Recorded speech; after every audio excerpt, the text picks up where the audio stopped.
the 100-year anniversary of their arrival. I want to go back a little bit in history to what led the population into this country. And I'm going to read this. In the 1870s, the Northern Pacific Railroad started laying tracks from St. Louis, Missouri to the Pacific Ocean. As an incentive to help fund the railroad, the government had given them a land grant of alternate sections, that means every other section, varying in width from 10 to 40 miles on either side of the tracks. 10 to 40 miles.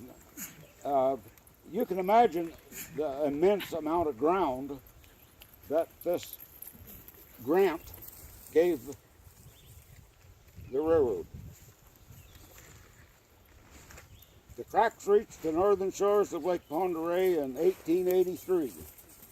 Two Indian tribes were also making a practice of using these shores for their summer camps. These Indians were more or less peaceful.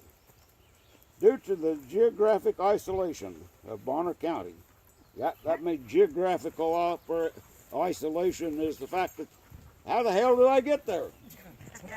We got a lake, we've got two rivers. What good is this country? Can't get to it. Due to the geographic isolation of Bonny County, it was the last frontier of the Western movement. In 1900, Weyerhaeuser Lumber Company and the Hubbard Lumber Company had exhausted most of the available timber in the northeastern states and came west looking for new timber stands. Weyerhaeuser went on into Washington, but Hubbard stopped in North Idaho. They built two large sawmills in the Sandpoint area and bought land grant sections from the railroad. These were them alternate sections that the government had given the railroad. And that's exactly what we're standing in, one of them alternate sections.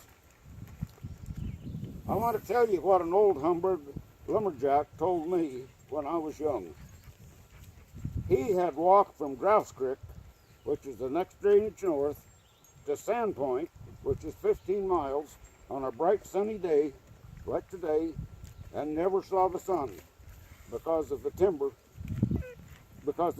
was 2 to 4 feet in diameter and 150 feet tall. You can imagine what this whole country looked like with them immense trees standing as close as they could grow and 150 feet high. As Hubbard logged an area, they would set it on fire, burn the logging slash and undergrowth. All that would be left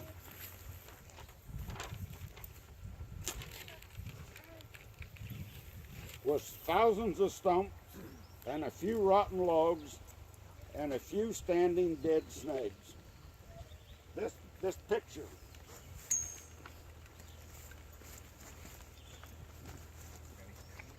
that picture shows you what Hubbard left after they pulled out. And that's what they were advertising as cheap, cut over land.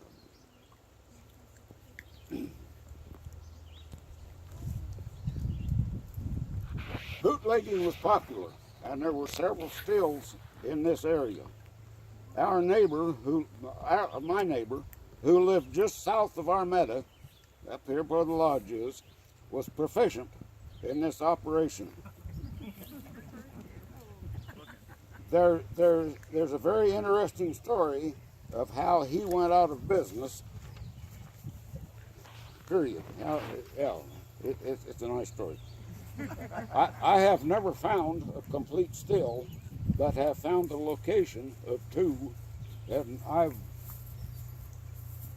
rid and hunted this country every square foot, and I've found two remnants of those stills. And most of these remnants were the steel bands that was around a wooden barrel that held that barrel together.